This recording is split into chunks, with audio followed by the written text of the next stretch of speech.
experience having worked with Doordarshan, Hindustan Times, CNN News 18 and beyond. And she also hosts a popular show on YouTube called Firstpost Vantage with Palki Sharma. Palki, what a delight to have you. Thank you so much for joining us.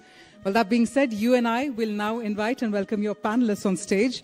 Ladies and gentlemen, let me go ahead and invite our esteemed speakers. First up, we have with us Lisa A. Curtis, Senior Fellow and Director, Indo-Pacific Security Program. In fact, ladies and gentlemen, she also comes with over 20 years of experience in the U.S. government, and she's a leading expert in the U.S. policy towards Indo-Pacific and South Asia, focusing on U.S.-India strategic relations, Quad cooperation, and counterterrorism strategies. Well, that's right. Let's keep that energy and that momentum going. Let me also march ahead and invite our next speaker. We have with us Carice Witte, founder and executive director of Signal Group. Ladies and gentlemen, Signal Group, it's an organization specializing in China-Israel and China-Middle East affairs. And she's also fostered China-Israel relations, conducted over 1,000 briefings, and also authored numerous articles and research papers focusing on China's policies affecting Israel and Middle East. And with that, let me march ahead and also invite our final speaker for the first panel. Ladies and gentlemen, we have the august presence of Ambassador Kanwal Sibal, former Foreign Secretary, Government of India.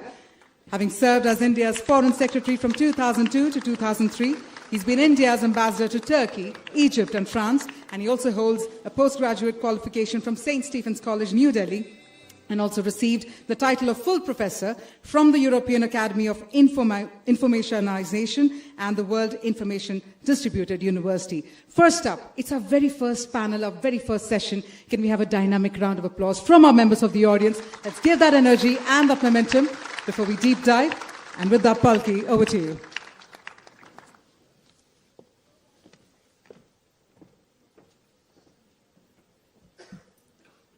Thank you, Kavya, and good morning to all of you.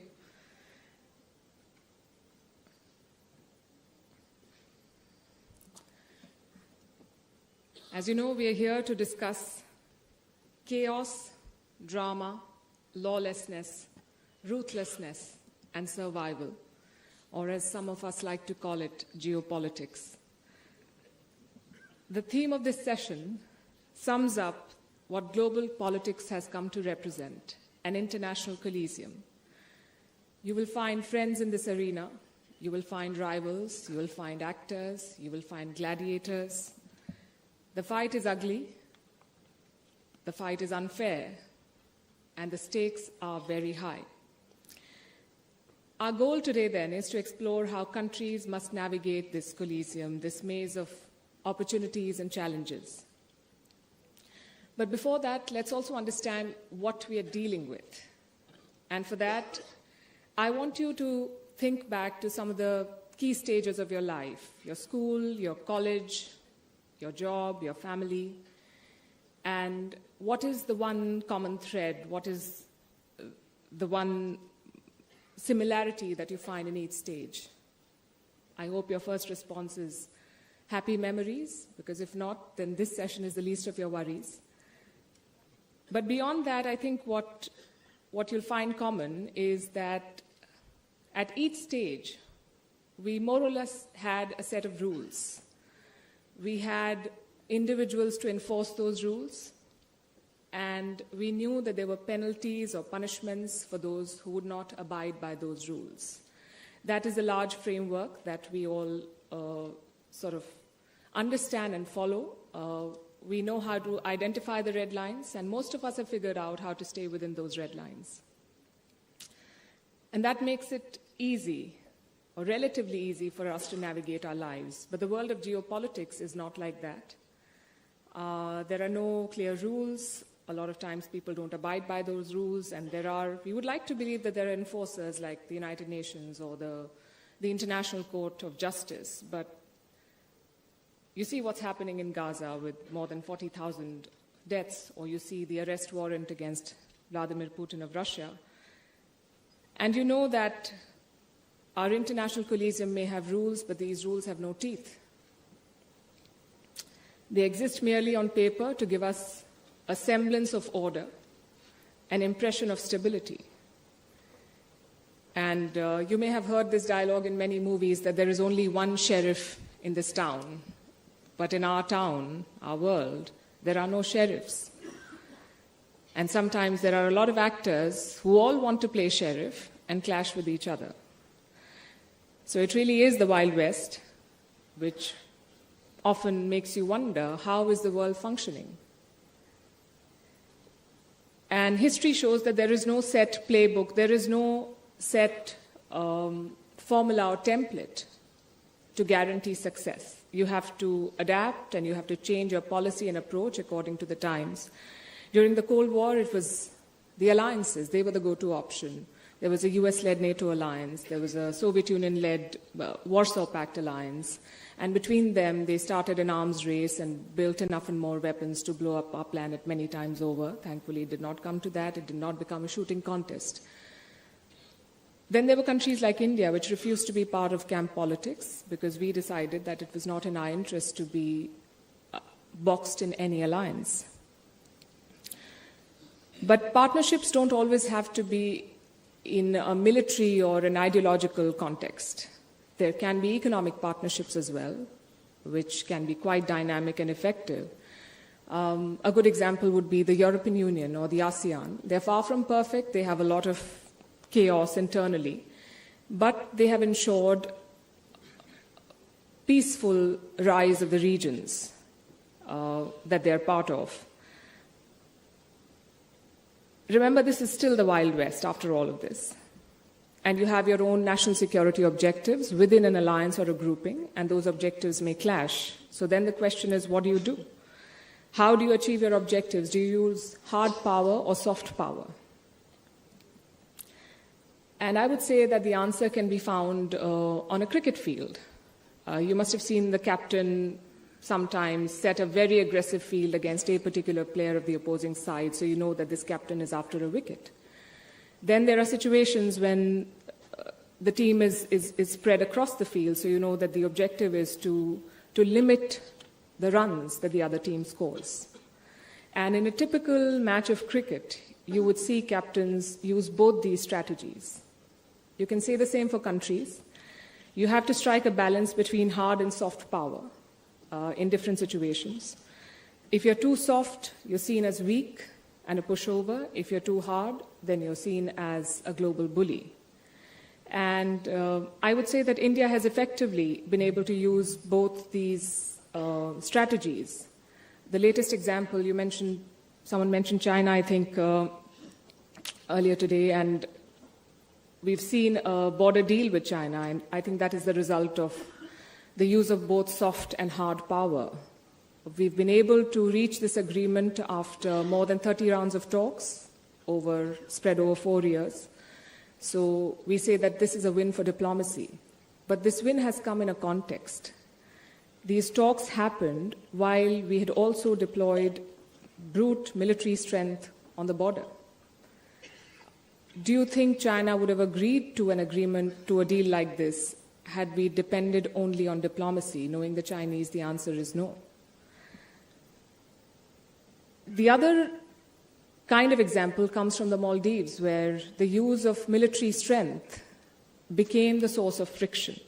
And so India leaned on its soft power and rolled out the red carpet for President Moizu and offered financial help. And today the relationship with Mali is much better than what it was a year ago.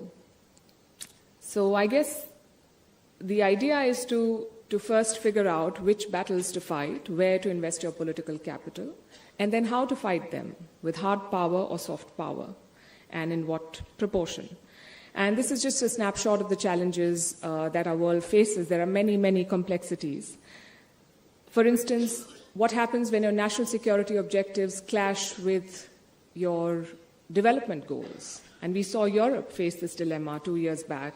When Russia invaded Ukraine, the Europeans knew that their gas supplies were coming from the Russians, and that is what powered their homes and offices.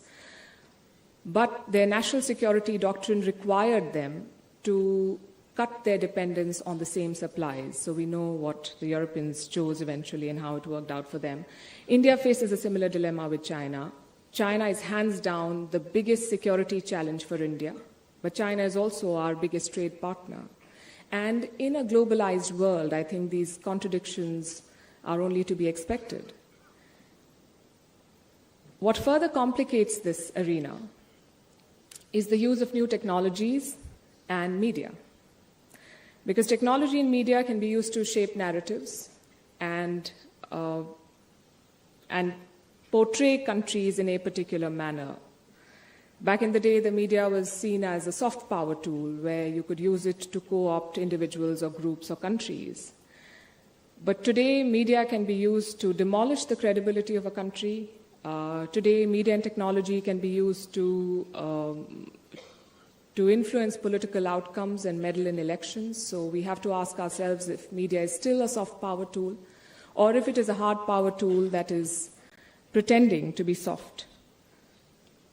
In this day and age, I think navigating geopolitics is about multitasking. You need a strong army, you need to hone your diplomatic skills, you need to ace technology, you need to build partnerships, and you must have control on the narrative or the ability to at least tell your side of the story effectively. Let me end with a quote that probably sums up how to navigate this world. Fight every battle everywhere, always in your mind. Everyone is your enemy, everyone is your friend. Every possible series of events is happening all at once. Live that way and nothing will surprise you. Who do you think dropped this gem of an advice? Sorry, I missed that, but this is actually from the TV series Game of Thrones. It fits perfectly, I think, and if a series about gore and mindless violence can explain and sum up what our world is like today, then it should tell you how ruthless this world really is. I think I'll end my piece with that and let the experts speak. We have an excellent panel of speakers to help us understand how to navigate this world and these geopolitical dynamics. Let me first invite Lisa Curtis from the Center of New American Studies, US, to share her thoughts on cultivating partnerships for peace and security.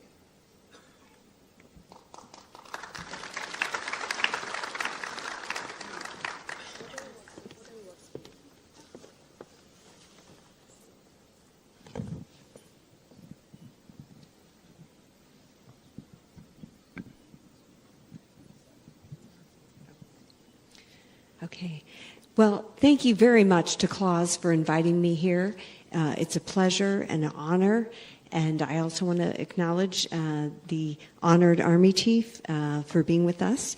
And let me just give a few of my thoughts. I think Palki did a great job opening us up, gave us a lot of food for thought. And as she said, she's asked me to speak on cultivating partnerships for peace and security. So in the face of global instability and uncertainty, I think it's absolutely critical that like-minded nations search for new and better ways to build cooperation and prepare together for potential future crises. U.S.-China competition, whether it is in the realm of global economics, the technology race, or military competition, is and will be a reality for several years to come. This does not mean that conflict between the U.S. and China is inevitable, but it does mean that addressing this China challenge will be the number one priority for the United States for many years to come.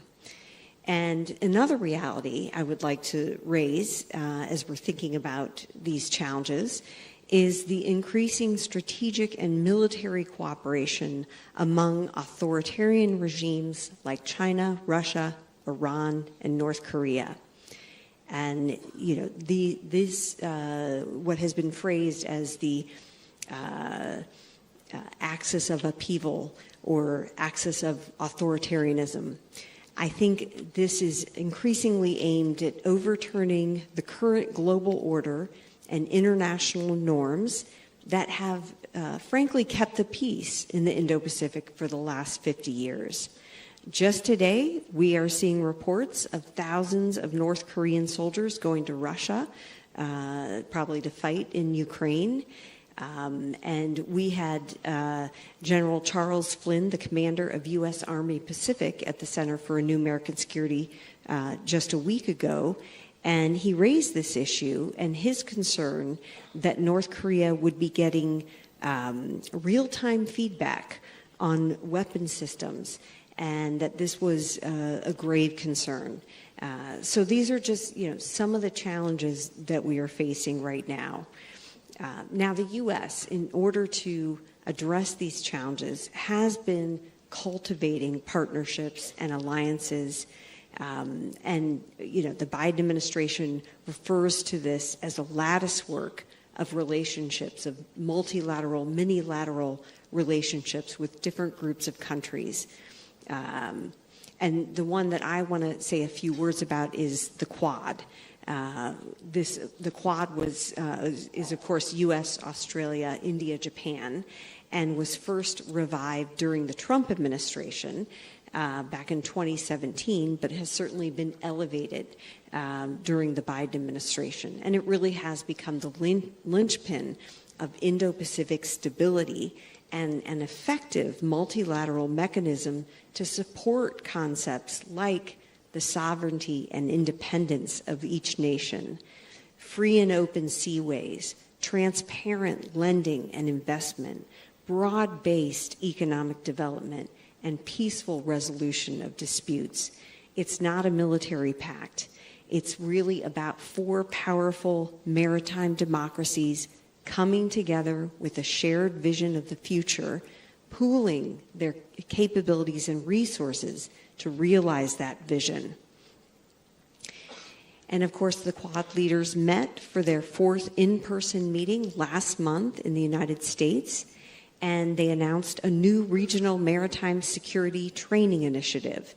They also announced a maritime legal dialogue to uphold the rules-based maritime order and a Quad observer mission to improve interoperability and advance maritime security.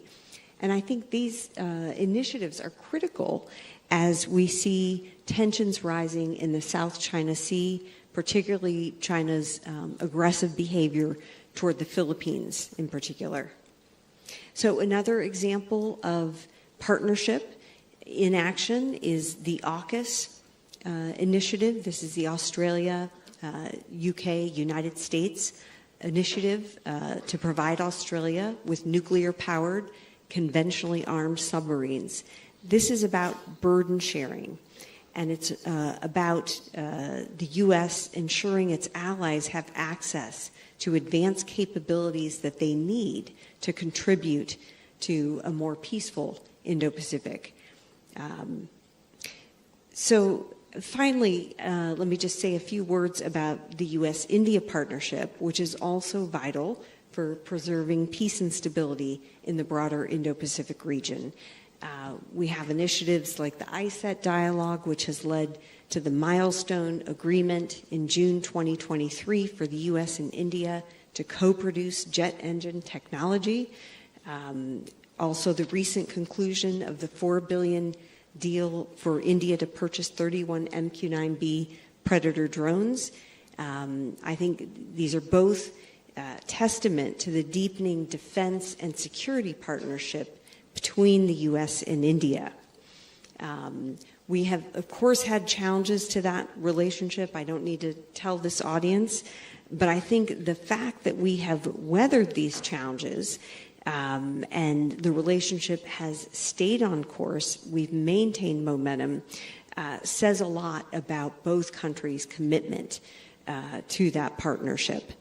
And I understand there will be an Indian Ocean dialogue happening soon between the U.S. and India, which is another important example of our partnership. And just to mention, Palki mentioned it as well, the recent India-China border agreement for patrolling along the border, which is very good news. I think this is a testament to India's patience. It took 4.5 years to get to this point, but I think it's a good sign that we can see an improvement in India-China relations, and hopefully, we will see a new phase of greater cooperation in the region. And I think this is good news for everybody. This is good news for the globe. So let me stop there. Thank you.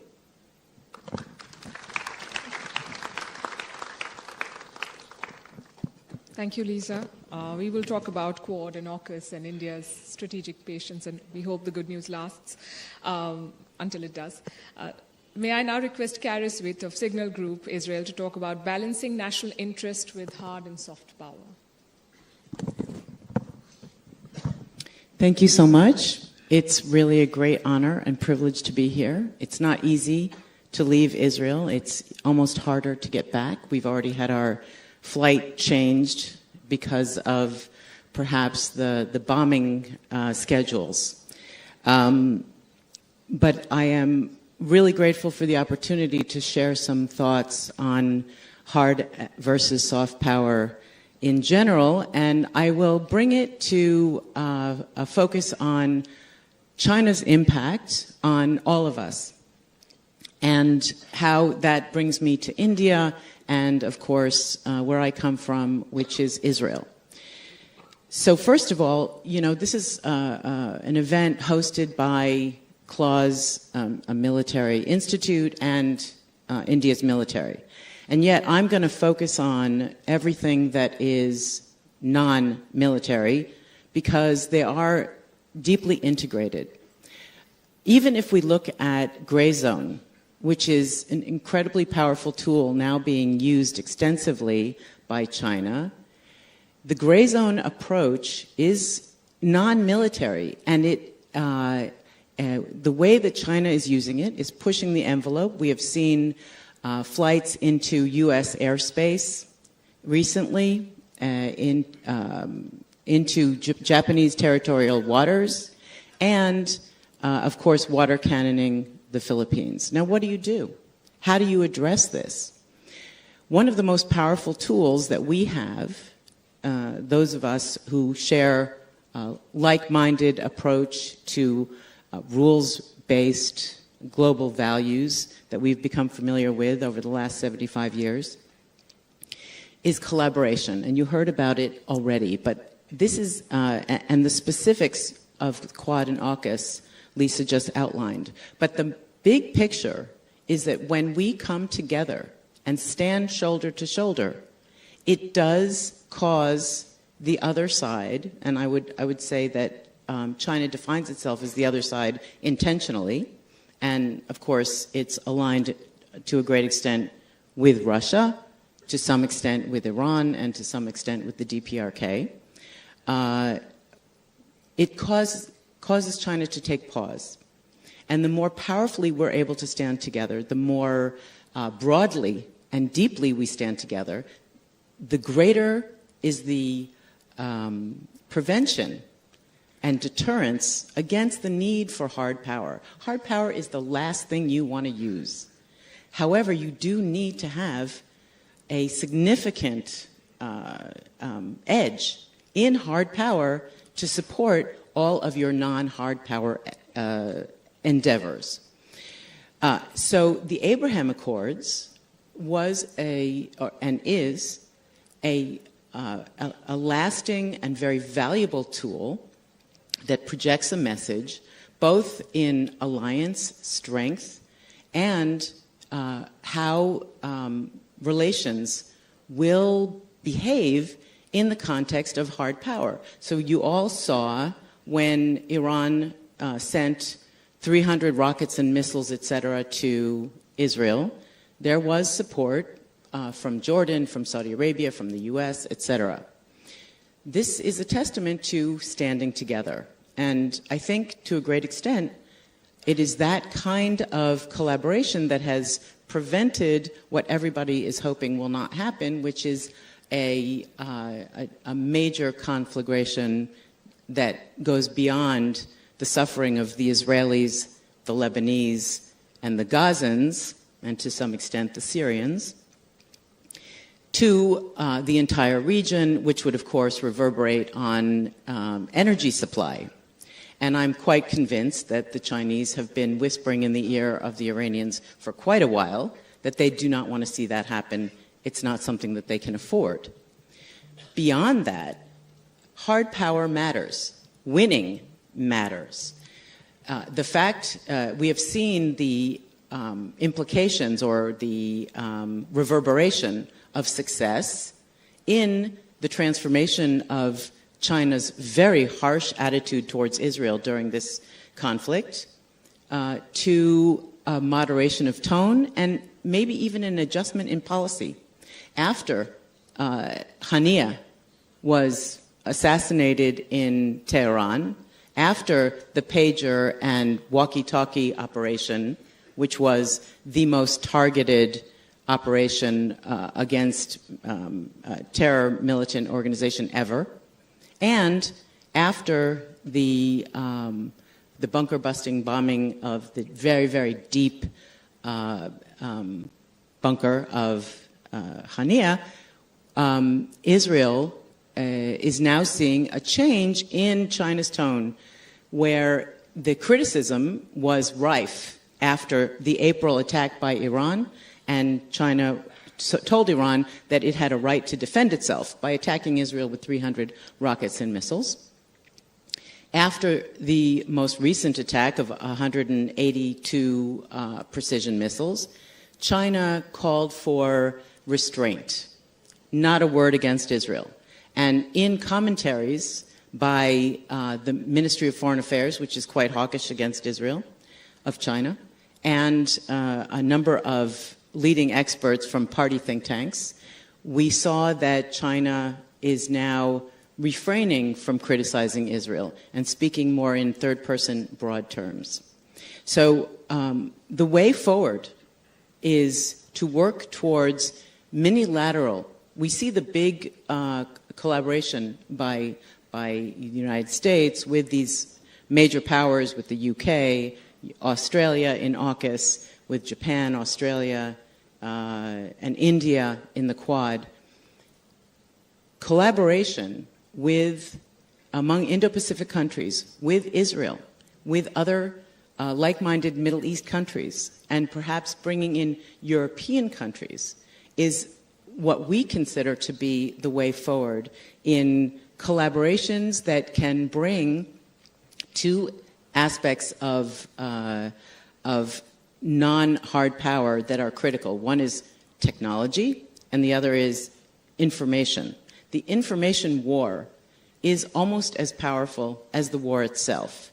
Israel is a tiny country, barely the size of Delhi, with only part of the population, and we are portrayed as the Goliath. We are not. We are portrayed as in a very negative light. We are merely trying to survive. And it is because we are very weak in information warfare that's one of the reasons. There are a number of reasons why we're at the wrong end of this war of words. But it is critical. And how China is able to portray itself versus how the U.S. portrays itself. The U.S. propaganda machine doesn't have one. Doesn't compare to what China can produce there. So, and the other one is technology. And this is an area where, as all of you know, Israel has a great edge and is anxious to work with all of you, with other countries in the region, with countries that are supportive of the current rules-based order, in sharing our technology. And I promise you that one of the outcomes of this very terrible series of wars that we're fighting will be massive, innovative technology that will be both valuable in hard power war and soft power war, as well as civil society. So I want to conclude by thanking you again and urging all of you to consider how we can collaborate, stand shoulder to shoulder, and keep the peace. Thank you.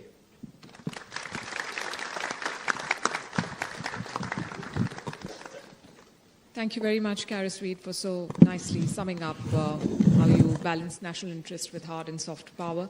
May I request Ambassador Kanwal Sibal now, former Foreign Secretary of India, to speak on the interplay between development goals and national security objectives.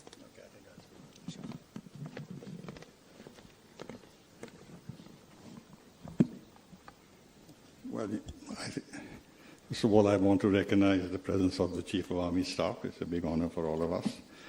And I thank the Director General of CLAWS for inviting me to participate in this session, and we have a very, very competent moderator, Palki Sharma. I have a little grouse, though, against the director because he's given me the most difficult subject to talk about. Interplay between development goals and national security objectives. So I had to think a lot about how I can relate the two things.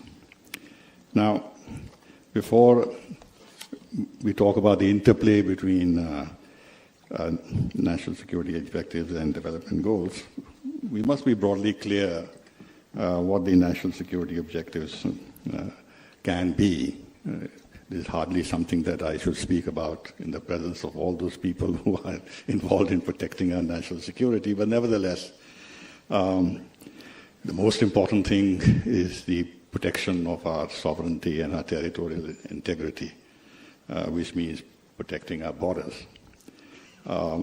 We should have the capacity to deter or repel aggression. We should focus on building a friendly neighborhood.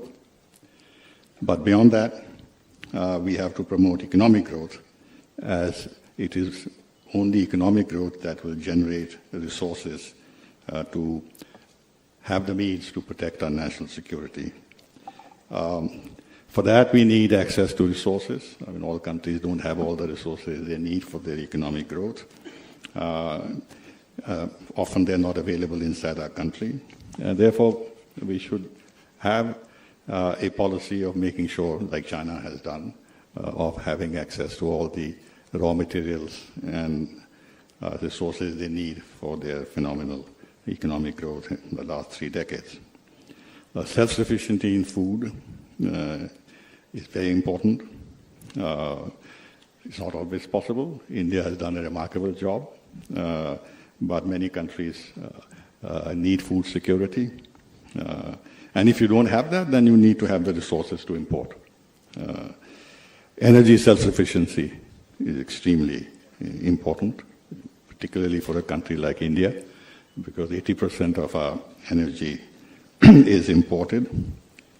And then there's the issue of combating climate change. This has become really a national security issue for all countries, to some in greater measure, to others in lesser measures. But, for example, the island states, Maldives was just mentioned. If climate change goes berserk, then Maldives will cease to exist. So this affects countries, particularly near the equator, as they say, much more than it might affect the temperate zones. Now, because of climate change, there's huge pressure on energy transition. And this is not something that any country can escape from doing. Then there is what we have learned from the COVID pandemic, self-sufficiency in terms of access to vaccines. India is well placed because we produce 40% of the vaccines that are exported to the world come from India. So we have huge, huge resources, and during pandemic, it helped us enormously. Now, in terms of national security, the buzz is that we must de-risk supply chains. We should have assured, safe, secure supply chains. So the issue of supply chains, in order to reduce overdependence on a particular source, is now become a part of national security. Not similarly, the issue of multilateralism. Because in a chaotic world, as we see today, increasingly so, and the collapse of multilateralism increasingly, the security of many countries is imperiled. And then how do you ensure that? And one way, of course, is to make sure that multilateralism is now once again something which governs the international system. But, and you know, last year or year before, maybe it was last year, the UN had multilateralism, restoration of multilateralism as its on the agenda. Then there is, connected to this, is the entire issue of global governance and reform of the of global institutions. Because if the United Nations was set up in order to avoid war and secure peace, then the United Nations has to be strengthened. And how is it to be strengthened? It has to be reformed. And other countries, developing countries, should have a greater say in the international system. And of course, there is the question of demography. Now, when you come to, by demography, I mean that if you're a very big country with a large demography and you have a skilled population, it adds to your national security, because your value in the global chain of importance of countries goes up enormously. So it's a huge buffer in terms of national security if you have a large population. Well, I don't want to go into the historical experience of Europe. The country which has the biggest population, Germany, always tended to dominate, and even now it has greater say in the system because of the size of its population, and that gets translated into the size of its economy. Now, when you look at the development goals, the best way to look at them is to see the Sustainable Development Goals, because that is the obvious reference point. And there are 17 of them. No poverty, zero hunger, good health and well-being, quality education, gender equality, clean water and sanitation, affordable clean energy, decent work and economic growth, industry and innovation, infrastructure, reduced inequalities, sustainable cities and communities, responsible consumption and production, climate action, life below water, life on land, peace, justice, and strong institutions. The odd thing is that only the SDG 16 deals with security. It's a very narrow concept of security in the SDGs.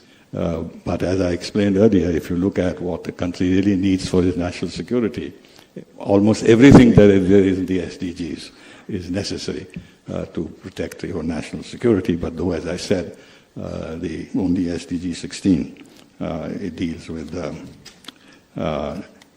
peace and security. Now, in terms of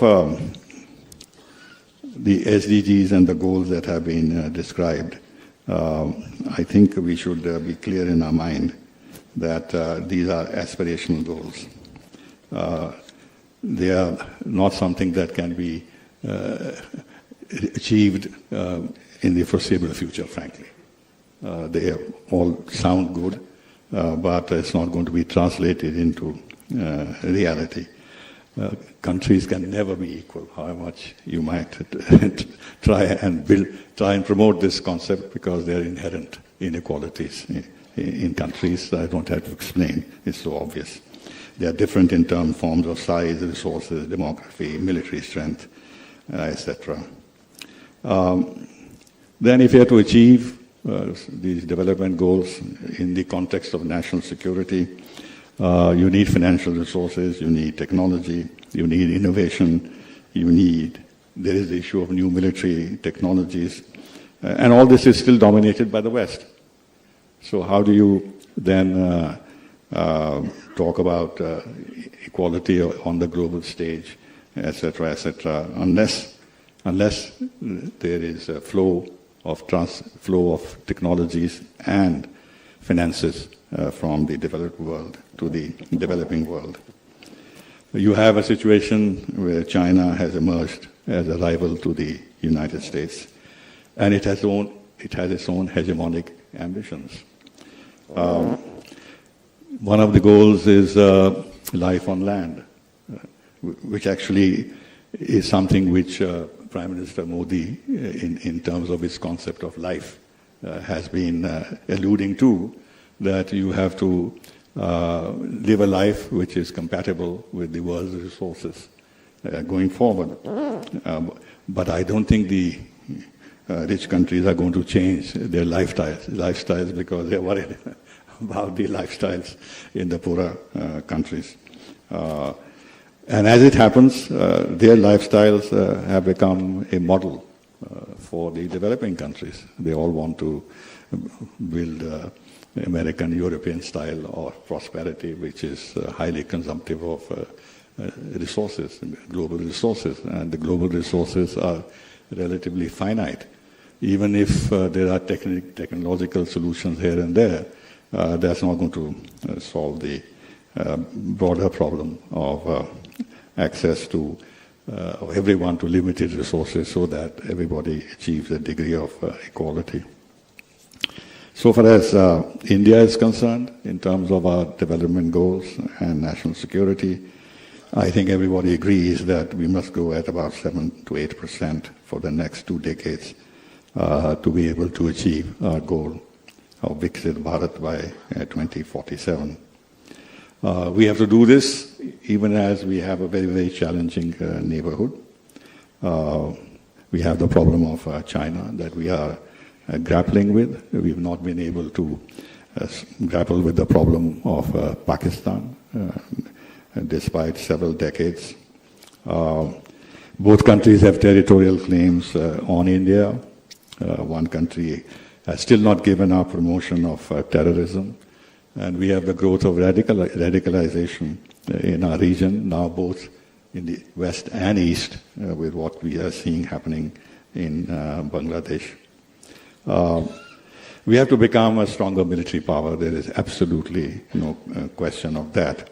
And that is needed for deterrence. But we must also keep in mind that the Ukraine conflict has shown that nuclear deterrence is not an answer. After all, Russia is, along with the United States, the most powerful nuclear country in the world. And here you have a proxy war that is directly against Russia. And the nuclear dimension has not been taken into account. And Putin, therefore, has been warning time and again that don't forget, we are a nuclear power. And if our existence is threatened, then anything can happen.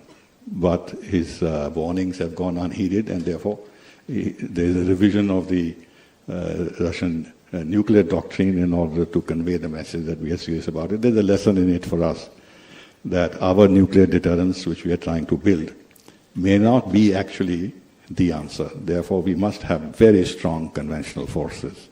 That is very, very clear, apart from, of course, investing in new technologies that we see operating in the areas of conflict that we see today. We need more budgetary support. That will come when our economic growth happens, and automatically, even if it is 2% or 1.9%, but if the kitty is very large, then the billions go up. Now, the artificial intelligence issue has become extremely, extremely relevant and serious. And therefore, we have to work very hard on leveraging artificial intelligence because this is going to affect everything, not only civilian life, but also the military. There is this whole business of civil-military fusion. This is something that China has done successfully, and America has done this for a long time. But we have to then pay far more attention to this. And then, of course, all the domestic reforms that are needed in order to achieve the kind of growth that we have in mind. So I think this is what the broad picture is with regard to the interplay between development goals and national security. I'll end by talking a little bit about the SDG 16, which is to promote peaceful societies, promote the rule of law at the international and national levels, reduce illicit financial and arms flows, combat all forms of organized crime, broaden and strengthen the participation of developing countries in the institutions of global governance, and by 2030 provide legal identity for all. These goals were supposed to be achieved by 2030. To my mind, this is just not feasible, possible. But nevertheless, this is the direction in which we have to go. Thank you.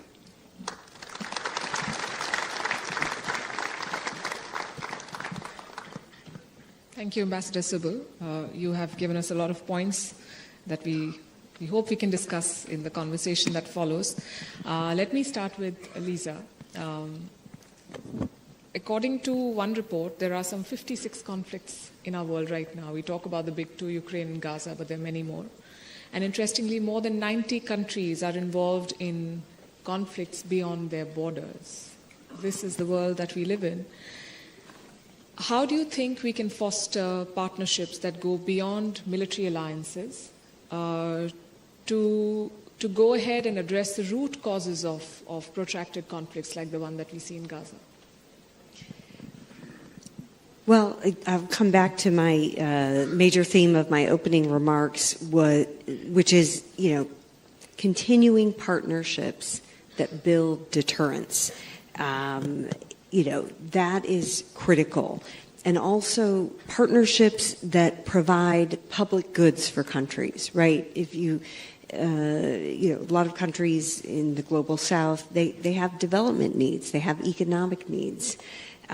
So focusing on meeting those needs and making that the focus, I think, is how you can, prevent conflict from breaking out. And I think, encouraging democratic trends and practices, the U.S. and India, both, great democracies.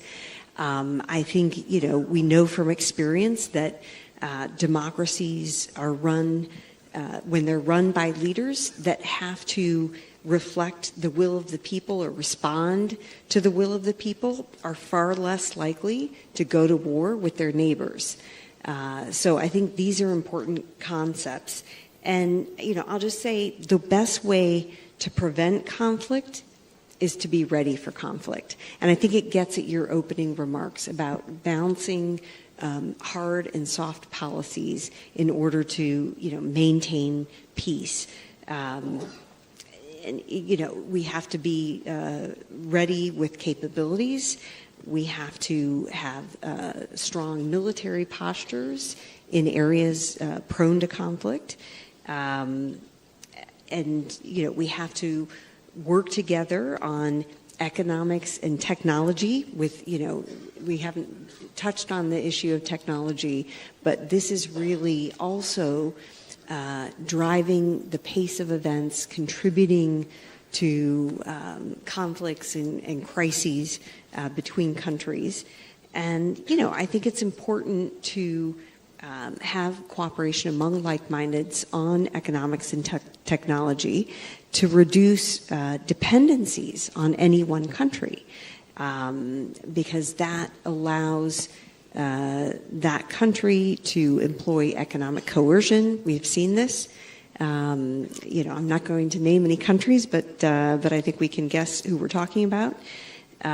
So I think, that's why it's so important for like-minded countries to be developing resilient supply chains and to be looking for new ways to work together so that, we're not dependent on any one country for, critical minerals or critical technologies, telecommunications.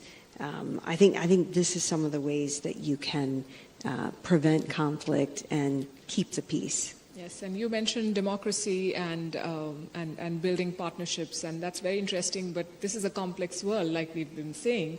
And one feature of democracy is that there are elections, and elections throw up results that may be different from the previous election and bring in leaders who may not be as committed to certain partnerships as their predecessors were.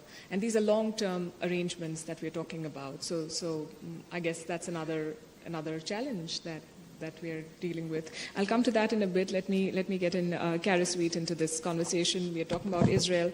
Like you said, it's fighting a war in Gaza and in Lebanon and facing challenges from Iran.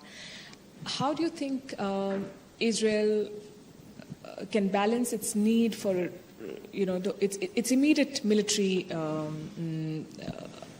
defense, that is the hard power, with its long-term diplomatic goal to find peace with its Arab neighbors? We've seen a lot of progress in the last few years, but we don't know where things stand at the moment. So how do you balance the two? I can say it in one sentence. First we win, then we negotiate. It's the only way. It's the only way to move forward in the Middle East, and I think in other parts of the world. And listening to Lisa, you're listening to an American who comes from a very big country that is very successful, that has a lot of resources, that has an ocean on each side, that has Canada in the north and Mexico on the south, as you all know. And having that kind of environment allows you to talk about things like cooperation when you're talking about 96 conflict, or 50, 90, whatever the number was 56. You said.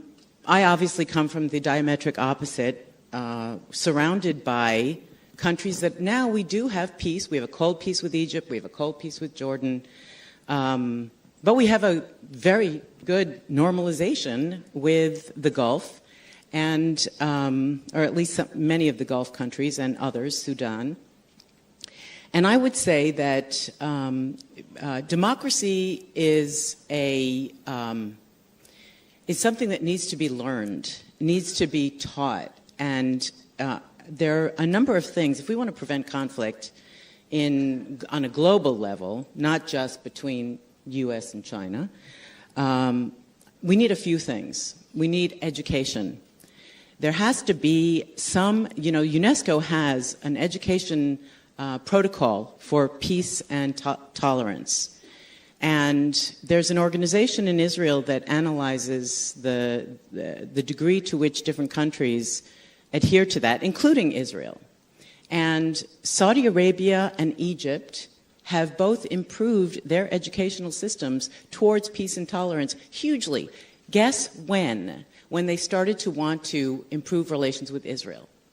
Other countries, and we've seen a huge deterioration in the Palestinian Authority in this way. Nobody, or at least not enough people, in my view, pay attention to education. We are all a product of our culture and our education, which leads me to the second thing that we need to pay attention to, which is culture. Each culture is going to have a very different need and approach, and we have to respect those different cultures and then adapt basic values and principles that we consider to be core, which is another question, because, there are some groups of people who believe that sending your child to suicide bomb is a core value.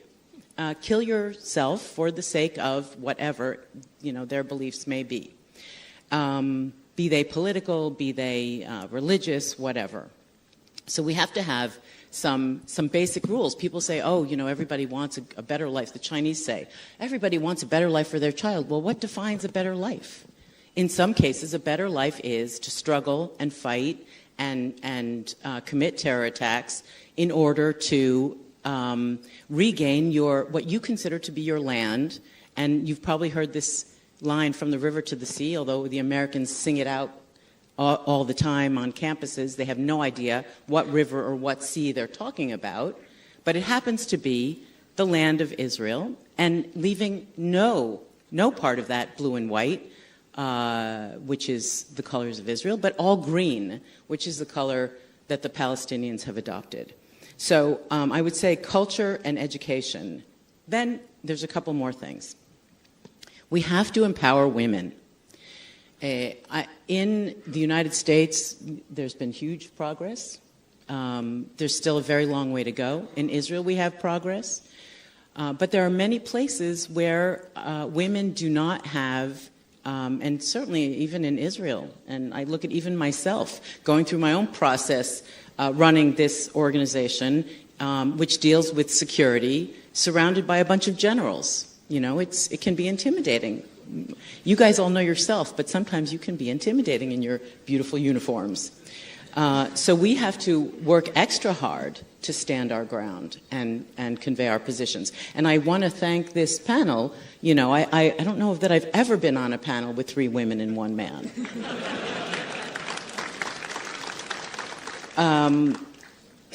So the last thing I want to talk about is money. If you have no money, you cannot do anything. And when Trump enforced sanctions on Iran, and in general played hardball, the world was a little bit more peaceful, I think. And since Biden, who did an outstanding job of creating partnerships, he also didn't do a good enough job in projecting power. The way that he pulled out of Afghanistan definitely was an example of that.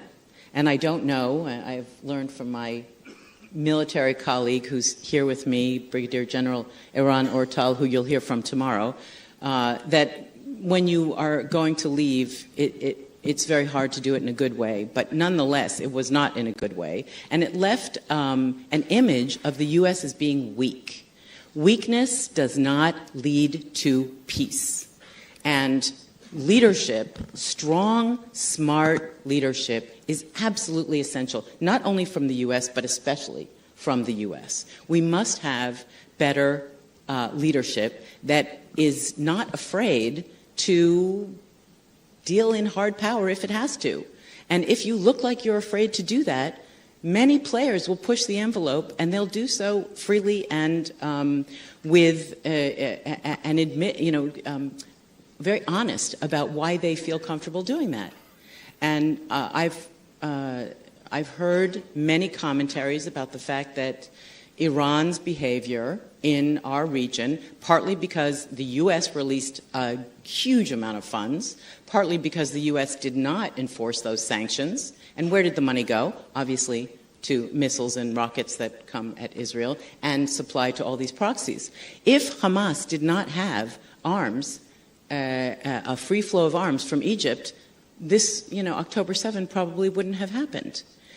And I want to say, I just want to finish my comment with one remark more. At the G20, hosted by India, you did an outstanding job, and you brought in the African Union, brilliant, and you focused on your culture and your civilization and your ancient name, Bharat. And all of this, I think, is hugely powerful. The civilizational power in the long fight, in the long competition with China, is extremely important. India is a critical counterbalance, a growing counterbalance to China, certainly in the eyes of Israel, I think in the eyes of the U.S. and in many others, because of your size, because of your endless potential. And I want to note that you belong in the Security Council with a veto. And the United Nations needs to be reformed massively, or we need to just wipe it out and start again. And the reason I say that is because with everybody having a vote, an equal vote, it's not allowing for real change. I'm not sure how it can be done, but we must reimagine the United Nations, because if we're going to have a world body, it has to be much more balanced. A country of the size of India has to have its rightful place, and a country the size of Israel should not be the focus of the extreme majority of sanctions and criticism. So this is something that we need to work on as well. So I want to say, follow the money, pay attention to culture, rethink education, bring India into its rightful place in the United Nations. Thank you. Fantastic. As you said, that being weak will not bring peace, and that is right. I think there are some wars that must be fought. But I would say that it's equally important to know when to stop and how to define the goals and measurable goals, and deal with the situation as it evolves.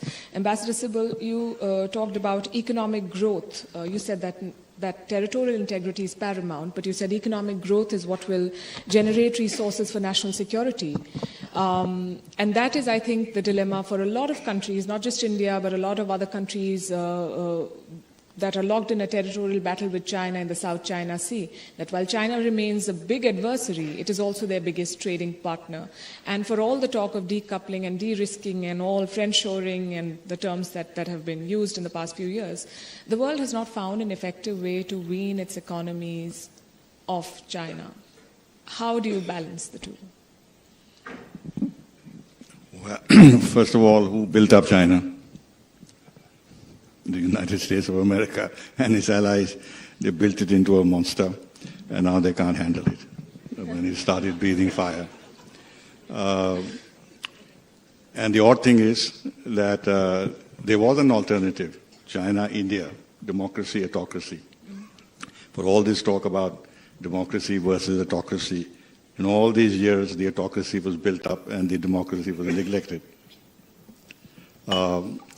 So the problem of China has been created by the West. Now that China seeks to displace the United States or rival the United States or be equal to the United States, there is evidently a clash.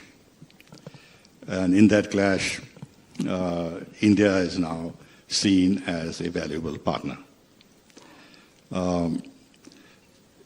India has its own problems with China. I don't have to spell them out. We all know. But we have a different position vis-à-vis China. China is a direct neighbor after its occupation of Tibet. Therefore, we cannot have that declared, outright treatment of China as an adversary where we will do everything possible to wring it and contain it if possible and build up alliances and this and that. This is the general thing. The second is that after having built up China, and China has been very systematic in looking at the future and how they can carve out a position for themselves in the international economy, which would be essentially unassailable. Unlike the United States or other democratic countries, they cannot fashion an industrial policy the manner in which China has done. It's entirely centralized. It's not a market economy. The private sector is not really there because the private sector is, again, an offshoot of the system. So they have very systematically gone ahead, got access to vital raw materials all over the world. And after having, through various means, absorbed technologies, it has built on those technologies, and with a systematic goal of actually then being a technology-producing country, rather than simply an exporter of textiles or the low-quality, low-technical products. And they have succeeded in that. Now, when it comes to solar panels, when it comes to electrical vehicles, all in the context of transition, energy transition and climate change, China is cannot be ignored. There is no way, because they're controlling 80%, if I mistake not, of the solar panels, the solar cells and this and that, and the raw materials that go into it, likewise lithium batteries and this and that. Europe is in a big fix what to do, whether to impose tariffs on electrical vehicles or not impose tariffs on their electrical vehicles, because they don't want the destruction of their own automobile industry. When it comes to the APIs, America was a big producer of APIs. But like in other fields, the companies wanted to have cheap production. They shifted it to China. We had API production, but then it was much cheaper to import from China. Yeah. So pharmaceuticals is a very big sector of our exports and of our entire health sector that we have. But we are dependent on APIs on China. So if we stop importing APIs or put restrictions, then what do we do about our pharmaceutical exports?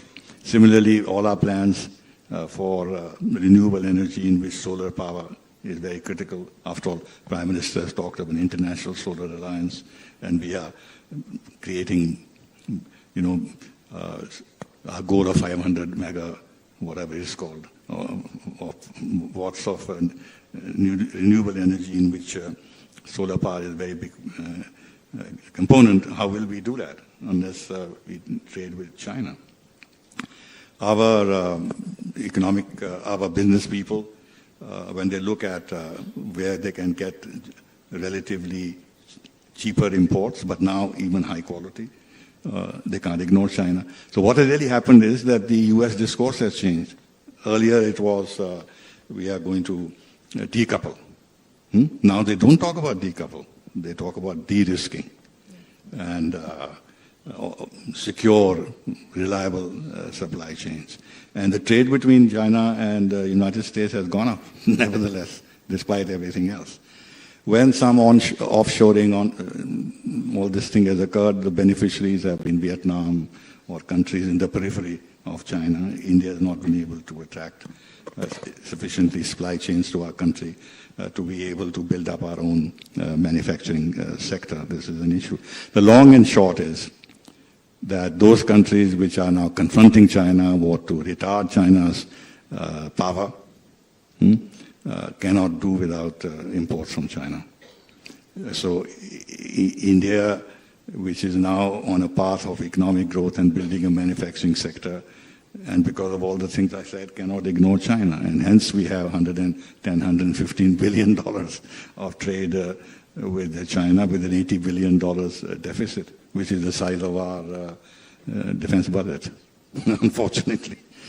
So we are in a bit of a pickle, but we are going in the right direction. We have excluded China from certain sensitive areas. We have put curbs on Chinese investments.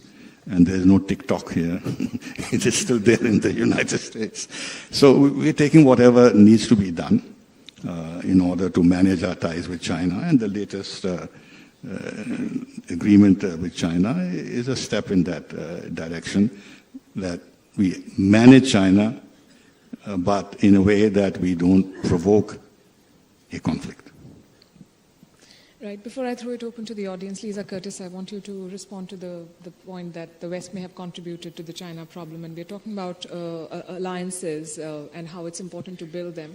But sometimes, for instance, in the recent case with NATO, the alliance has expanded post the Ukraine war, and that has only increased the threat of conflict. Would you agree with that assessment? And then how do you then ensure that there are security partnerships that serve as peace-building tools rather than solely deterrence? Well, no, I have to respectfully disagree on the NATO question. Let's consider why NATO was initially established in 1949. It was to help Europe stand up against the threat from the Soviet Union and the spread of communism. So NATO is about collective security and collective deterrence. Its purpose is to prevent war, to prevent countries from unjustifiably invading others, like we have seen with Russia's invasion of Ukraine in 2022. It was Sweden and Finland's decision to join NATO. They saw Russia's invasion of Ukraine. They decided for their own safety and security that they wanted to join NATO and be part of that collective organization that would help prevent Russia from contemplating invading other nations. So it's not as if Sweden and Finland, it's not as if the U.S. was begging them to join NATO. They made their own decision based on their own calculations for their own security. So I think that, we have to consider that, the invasion of Ukraine actually provoked more nations to want to join NATO. I think that really is the point. And your first question about the West contributing to the China problem, I think what Ambassador Sibal may have been referring to is the U.S. policy, throughout the 90s to try to, operate on the theory that opening up international organizations to China, enhancing trade with China, would make it a responsible stakeholder in the international system. It wasn't a bad theory. The problem was it didn't work out that way. And I think that realization really came home, during the Trump administration. Certainly, you started to see the idea that that policy, did not really work out the way previous administrations had intended. And it was time to shift the way the U.S. Was dealing with China. The Biden administration continued much of the Trump administration's policies. You had, some of the export control restrictions on Huawei and ZTE. The Biden administration has expanded some of those restrictions, especially on advanced semiconductor technology, restricting Chinese access. So now the policy is to compete effectively with China. Again, this doesn't mean conflict is inevitable between the U.S. and China, but it does mean that the U.S. Is going to recognize the challenges, compete, continue to invest in its own technologies, invest in its military, ensure it has a strong posture throughout the world, but particularly in the Indo-Pacific. So, yes, I think it's fair to say that the U.S. has shifted its strategy and focus when it comes to China. I need to just intervene for a moment and support Lisa in both areas. We can blame choices made by Western countries, but I really think that that Russia and China have to also be held responsible for their own choices. Russia did not have to choose to respond to whatever was happening in its neighborhood in the way that it did. And China did not have to respond to entering the WTO, et cetera, the way that it did. But I want to say that I really don't think, as someone who studies China all the time, for a very long time, and I was there, I think, in China before many of you were born in 1984. And China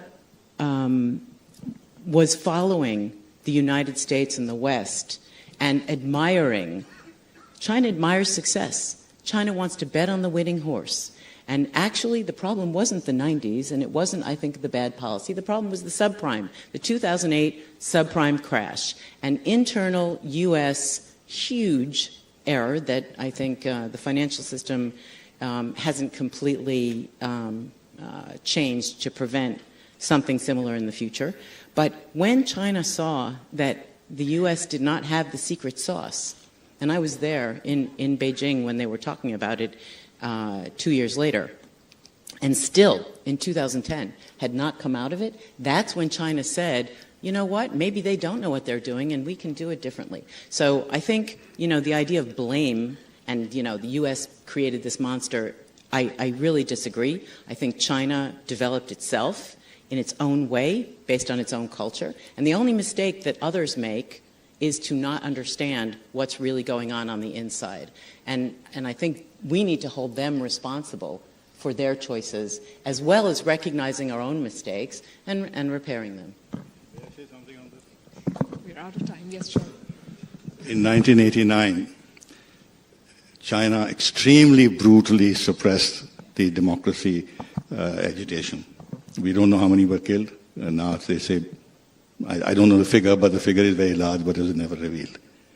And when did the United States start building up China after this? I think this speaks for itself. I don't have to make any further commentary. Yes, we can have a long discussion on this. Also on the NATO point, there was a 3-decade gap between the time the Soviet Union disintegrated. China's and not Russia a democratic country. It was never democratic. It will probably never be democratic. You have to look at history. You have to look at the culture and the history. Democracy did not suit them. The CCP existed then, the CCP existed now. And my reading of the situation is that the United States has to justify, after all the decades of anti-communism, to build up such a strong relationship with a communist country. Yeah. And therefore, the convenient argument was that if we engage them more, they'll become more democratic. Now they tested that over 30 years, it didn't become. Xi Jinping became more and more autocratic, kept on centralizing power. It's only much, much later when they discovered the reality when China had built. The United States thought that there was a huge technological gap between the United States and China. Yeah. And therefore they had time. But when they discovered that China had made big breakthroughs in technology, that's when the concerns began. So whether you call them, it's not a question of blame, it is just geopolitical bad judgment, that's all. Yeah. And the other alliance that the United States struck in this region that we haven't even mentioned is, of course, Pakistan. That was extremely bad judgment. And all the money that was pumped into Pakistan in the name of fighting terrorism, I mean, look at how that played out. And now what is happening in Ukraine? I mean, they're bringing Russia and China together. So China is like the smiling Buddha now. They have access to Russia's huge natural resources. And Europe is depriving itself of those. So are you saying that India will cut off its trade ties with China? Is that what you're positing? That India should cut off its trade ties with China? Is that what you're positing? Sorry? Are you positing that India should cut off all trade ties with China? No. I'm saying that the United States, with this policy currently pursuing, for whatever reason, one doesn't need to go into that, is actually creating a situation when in their own lights the two autocratic powers in the world are becoming more closely intertwined. And China, which has a bit of an issue in terms of its seaboard on the Western Pacific, where the United States and its allies are very strongly placed, it has now got free access, easy access to Russian resources, oil, gas, natural gas, and what have you. And therefore, and in return, they are selling a lot of these consumer goods and everything else that Russia needs, and their trade has gone up to $200 billion. Geopolitically, from our point of view, it's a big subject. I can talk about it. It doesn't make sense for the United States to pursue this policy of throwing these two countries into each other's arms, which creates problems for us too. Right, and that's why I don't host debates, because I don't like interjecting and I don't like wrapping up when things are really getting interesting. But I would suggest we continue this conversation over tea and wrap up this session. Thank you very much for being such a wonderful audience.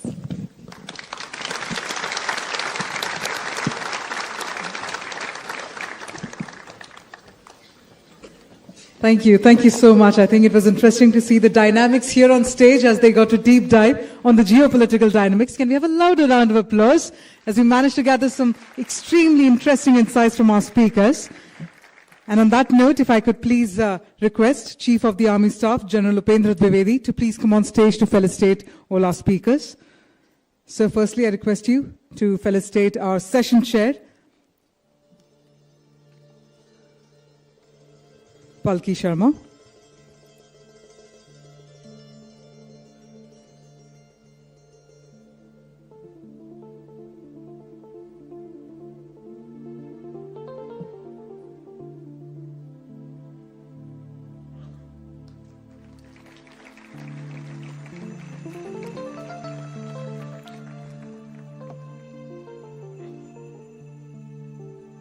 I now request you, sir, to please felicitate Lisa A. Curtis.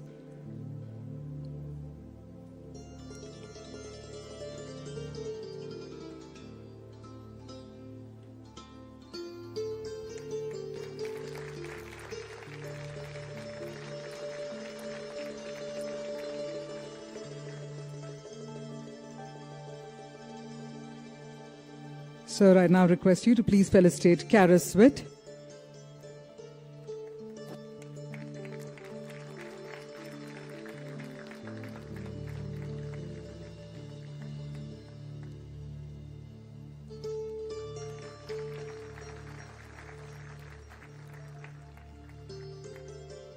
And sir, I now request you to please felicitate Ambassador Kanwal Sibal.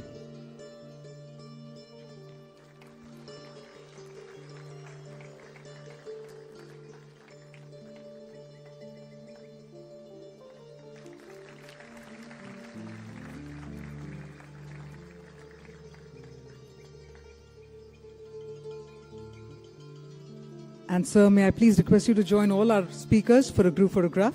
If I could request all our speakers to kindly step forward. We'll call that a Kodak moment or a Canon moment, but we'll have a group photograph.